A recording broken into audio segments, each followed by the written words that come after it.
बिस्मिल्लाहिर्रहमानिर्रहीम। Dear students, 10th class के mathematics में आज हमारी एक्सरसाइज है 2.6 और ओवरऑल हमारा लेसन नंबर आज चल रहा है 27। 2.6 के 2 क्वेश्चंस हम पहले कर चुके हैं। तीसरा सवाल जो है वो ये कह रहा है use synthetic division to find the values of L and M if, ये नीचे पॉलीनॉमियल दिए गए हैं, अगर ये फैक्टर दिए हुए हैं इस पॉलीनॉमियल के, तो आपने बताना है कि एल और एम की वैल्यू क्या होगी। पीछे हमने किया था सवाल, उसमें एच की वैल्यू फाइंड की थी। अब ये जो फैक्टर बताए गए हैं, पहले मैं इसका थोड़ी सी तशरीह कर दूँ। मैंने आपको लास्ट जो एक्सरसाइज में बताया था कि जब ये देखें फैक्टर हैं 15 के 2 फैक्टर्स होते हैं, 3 जिनको मल्टीप्लाई करें वही आंसर आए। ठीक है जी।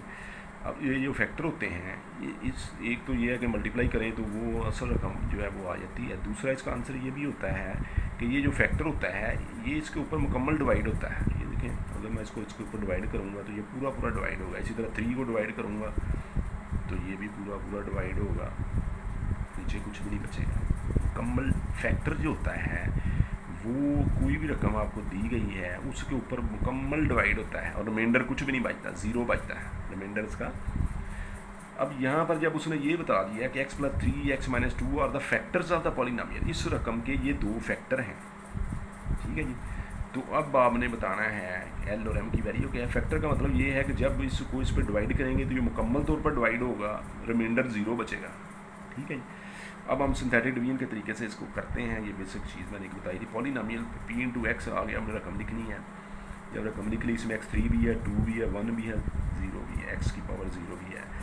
अब ये जो पहले फैक्टर को हम लेंगे x + 3 x - 1 के बराबर है, a की वैल्यू आएगी -3 माइनस ये सिंथेटिक डिवीजन के लिए आप बनाएं तो पहले का कोफिशिएंट 1, दूसरे का कोफिशिएंट 4, तीसरे का कोफिशिएंट 2l और चौथा जो है वो m लिखा जाएगा। और इधर से जिसके ऊपर आपने डिवाइड करना है -3 इधर आ जाएगा।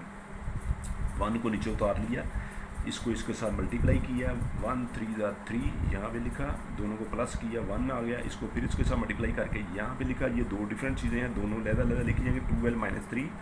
अब इसको फिर 3 से मल्टीप्लाई करके यहाँ पे लिखना है, 3 2 = 6l और 3 3 = 9, माइनस माइनस प्लस हो गया था, इनको प्लस किया, ये आंसर आ गया। ये हमारा आखिरी वाला जो होता है ये रिमाइंडर होता है। अब चूँकि ये फैक्टर था, जब इसने मुकम्मल डिवाइड होना था यहाँ 0 बचना चाहिए था, तो उसका मतलब हम रखेंगे रिमाइंडर = 0 और जो है वो 0 के बराबर होगा। m - 6l + 9 = 0। अब 9 को दूसरी साइड पे ले जाएं तो ये एक हमारे पास क्वेश्चन बन जाएगी, क्वेश्चन नंबर 1 इसका नाम हमने रखा है। अब दूसरा फैक्टर जो दिया गया था x - 2 के हिसाब से करेंगे। x - 2 = x - a, ए की वैल्यू 2 आएगी और 2 के साथ डिवाइड करेंगे, बाकी सारे क्वेश्चन उसी तरीके से लिखेंगे।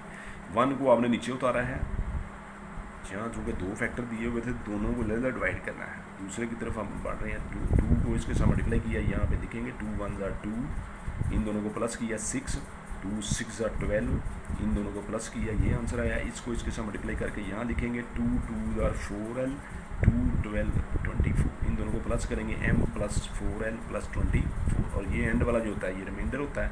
और ये भी एक फैक्टर था, फैक्टर को जब डिवाइड करें तो एंड पे 0 बचना चाहिए, तो ये रिमाइंडर जो है ये 0 के बराबर होगा। 24 को दूसरी तरफ ले जाएं तो ये क्वेश्चन नंबर 2 बन जाएगी। अब हमने ये देखना होता है कि जो 2 क्वेश्चन बनी हैं इनमें से 2 वेरिएबल दिए गए हैं m और l, तो इनमें से एक वेरिएबल ख़त्म होगा तो दूसरे की वैल्यू का पता चलेगा। तो ख़त्म करने के लिए बाज़ औक़ात उसको प्लस करना पड़ता है, दोनों क्वेश्चंस को, बाज़ औक़ात माइनस करना पड़ता है। ज़रूरी नहीं होता हर दफ़ा प्लस करें, हमने खुद देखना होता है कि इसको प्लस करने से ये कैंसिल होगा या कि माइनस करने से कैंसिल होगा। अब इनको गौर से देखें तो यहाँ m है, ये भी m है, दोनों प्लस के हैं, तो ये माइनस करने से m कैंसिल होगा।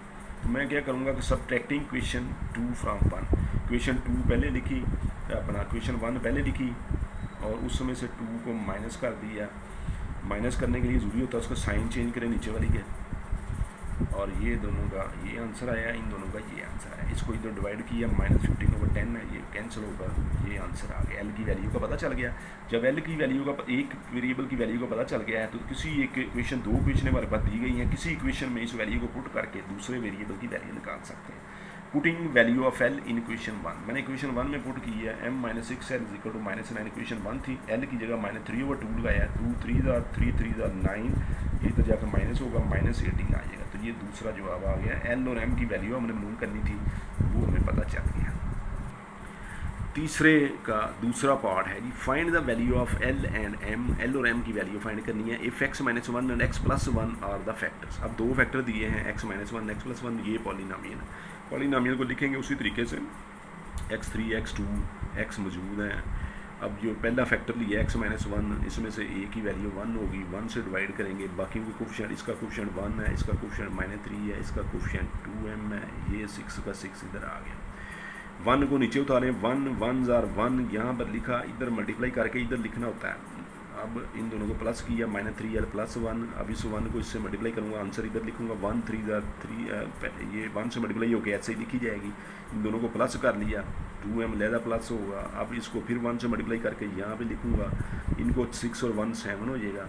और ये एंड वाला जो है ये रिमाइंडर है, और चूँकि वो फैक्टर था, फैक्टर को जब डिवाइड करें रिमाइंडर जीरो होता है, तो ये रिमाइंडर को जीरो के बराबर रखेंगे और ये सेवन दूसरी साइड पे चला जाएगा। ये क्वेश्चन नंबर वन बन जाएगी, सेम जैसे पीछे सवाल किया है। अब फैक्टर दूसरा लेंगे, एक्स प्लस वन, ए की वैल्यू माइनस वन आ गई, माइनस वन से डिवाइड करेंगे, उसी तरह फिर दोबारा क्वेश्चन लिखे, माइनस वन से मल्टीप्लाई किया, माइनस वन से ये वन ऐसे ही उतर गया, इससे माइनस वन से मल्टीप्लाई करके यहाँ लिखा, दोनों को प्लस कर लिया, माइनस वन से मल्टीप्लाई करके यहाँ लिखा, दोनों को प्लस कर लिया, माइनस वन से मल्टीप्लाई करके यहाँ लिखा, सिक्स में से एक निकाला, फाइव आ गया, बाकी ऐसे ही लिखा जाएगा।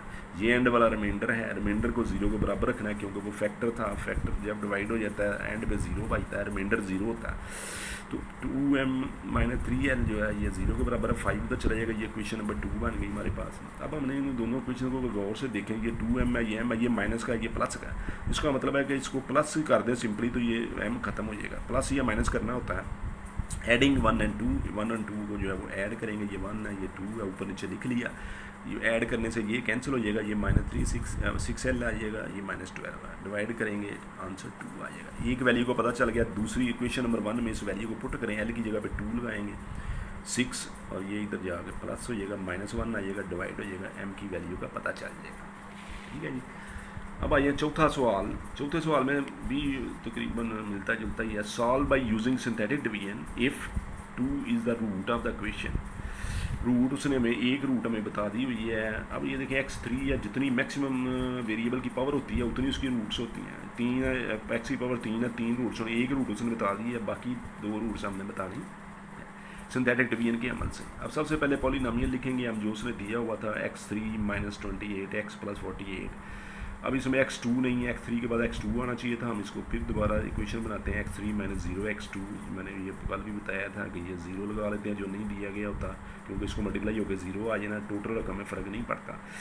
28 एक्स है और 48 है, इसको 48 से लिख लें, 48 एक्स की पावर जीरो लिख लें, एक ही बात होती है। अब इनके कोफिशिएंट जो है, इसका कोफिशिएंट वन, इसका कोफिशिएंट जीरो, माइनस 28 48 और डिवाइड आपने जो रूट दिया हुआ है उसके साथ डिवाइड करना है।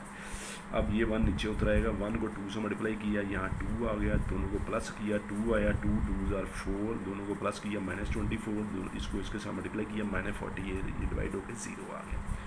चूँकि फैक्ट उसका रूट था तो वो ज़ीरो आंसर आना था। अब डिप्रेस्ड इक्वेशन हमारी कैसे बनेगी, ये मैंने वो पहले सवालों में बताया था कि जितनी मैक्सिमम पावर हो उससे एक कम लेते हैं। मैक्सिमम पावर एक्स की 3 है, अब एक्स की 2 से शुरू करेंगे। एक्स की 2 उसका कोफिशिएंट होगा 1, फिर आएगा एक्स उसका कोफिशिएंट है 2 और फिर माइनस 24 ऐसे ही लिखा जाएगा, ये इज इक्वल टू 0। ये डिप्रेस्ड इक्वेशन होती है। अब इसको सॉल्व करेंगे आगे, क्योंकि हमें तो रूट्स चाहिए, तो इसको इसके पेयर्स बनेंगे, 6 4 are 24 और ये इन दोनों में से x कॉमन, इन दोनों में से -4 कॉमन, तो x plus 6 x minus 4 is equal to 0। ये लहदा 0 के बराबर होंगे, x की वैल्यू -6 x की वैल्यू 4। दो रूट्स ये हैं, एक उसने पहले बताई हुई थी, 2 उसने पहले बताई हुई थी, ये दो हमने निकाली हैं, टोटल 3 रूट्स इसकी बनेंगी। अब आइए इसके दूसरे पार्ट की तरफ। If 3 is the root of 2x3 minus 3x2 minus 11x plus 16 is equal to 0। अब 3 एक रूट उसने बता दी है, x 3 से शुरू हो रही है, इसके अंदर दो रूट्स और बनेंगी। पॉलिनोमियल पहले लिखा, इसके कोफिशिएंट क्योंकि ये तरतीब में है, x 3 के बाद 2 फिर 1, तो इसका कोफिशिएंट 2, इसका कोफिशिएंट -3 और -11 6 आ गया, और रूट के साथ डिवाइड कर रहे हैं, 2 नीचे आ जाएगा, 3 2 ज़ार 6 प्लस किया 3 आ गया, 3 3 ज़ार 9 प्लस किया -2, 3 2 ज़ार 6 एंड पे 0 बच गया, रिमाइंडर 0 है। ये डिप्रेस्ड इक्वेशन होगी, x2 का कोफिशिएंट होगा 2 और x का 3 और ये -2 ऐसे लिखा जाएगा 0। अब 2 2 को मल्टीप्लाई करेंगे, -4 आएगा, इसके पेयर बनेंगे +4 -1x -2 इज इक्वल टू 0, इन दोनों में से 2x कॉमन है, x plus 2 minus 1 common, x plus 2 is equal to 0, ये दो कॉमन है, 2x माइनस 1 है, दोनों ज़्यादा 0 के बराबर होंगे, ये दो आंसर आएंगे। एक रूट उसने पहले बताई थी 3 वाली, दो हमने निकाली हैं, टोटल 3 रूट्स होंगे।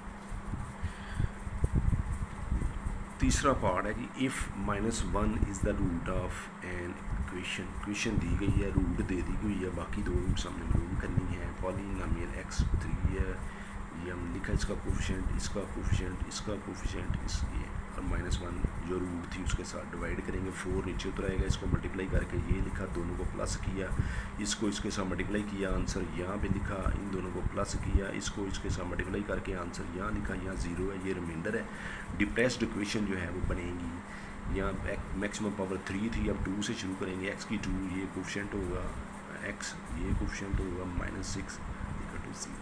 4 6 30 होता है, 30 के 4 6 24 होता है, 24 के पेयर बनेंगे, 4x2 -8x plus 3x plus करेंगे, ये आंसर आएगा, मल्टीप्लाई करेंगे -24 आएगा। पहले दो में से 4x कॉमन, दूसरे दो में से 3 कॉमन, दो ब्रैकेट्स एक जैसी हैं, ये से लिखा जाएगा, ज़्यादा 0 के बराबर होंगे। x की वैल्यू 2 आएगी, यहाँ -3 और 4 आएगी। एक रूट उसने खुद ही बता दी थी, दो हमने निकाली हैं, टोटल इसकी 3 रूट्स। यहाँ तक हमारा आज का